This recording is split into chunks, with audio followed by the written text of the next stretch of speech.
رشتہ داروں کے حوالے سے، وہ اکثر میں عرض کرتا ہوں کہ رشتہ داری جو ہے نا یہ ون وے ٹریفک ہوتی ہے، یک طرفہ ٹریفک ہے۔ اگر آپ یک طرفہ اخلاق کا مظاہرہ نہیں نہ کر سکتے تو یہ سمجھ لیں کہ میں اور آپ اچھے مسلمان نہیں ہو سکتے رشتہ داروں کے معاملے میں۔ بھائی رشتہ داروں سے شکوے ہوتے ہی ہوتے ہیں، تنازعات ہوتے ہی ہوتے ہیں، لیکن میں اور آپ کب اچھے مسلمان بن سکتے ہیں؟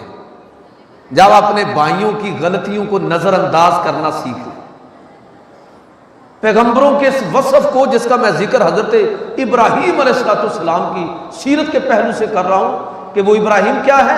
لحلیم، انتہائی بردبار ہے۔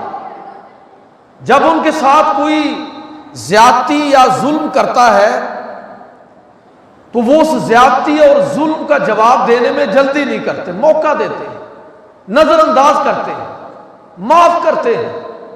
جب کوئی بندہ یہ وصف اپنانے کی کوشش کرتا ہے، سورہ نور کے اندر اللہ رب العزت فرماتا ہے کہ دیکھو وَلْيَعْفُوا وَلْيَصْفَحُوا، یہ جو تمہارے رشتہ دار ہیں نا ان کو معاف کرو، ان سے درگزر سے کام لو۔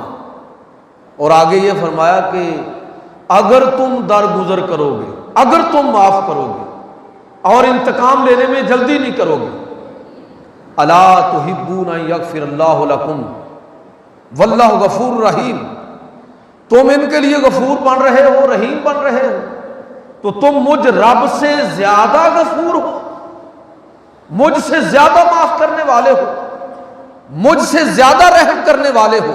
لہذا اگر تم یہ چاہتے ہو کہ میں تمہارے لیے اپنی صفت رحم کا پورے نقطہ کمال پر اظہار کروں، تمہارے لیے غفور بن جاؤں، تمہارے لیے رحیم بن جاؤں، تو پھر تم لوگوں کو معاف کرنا سیکھو۔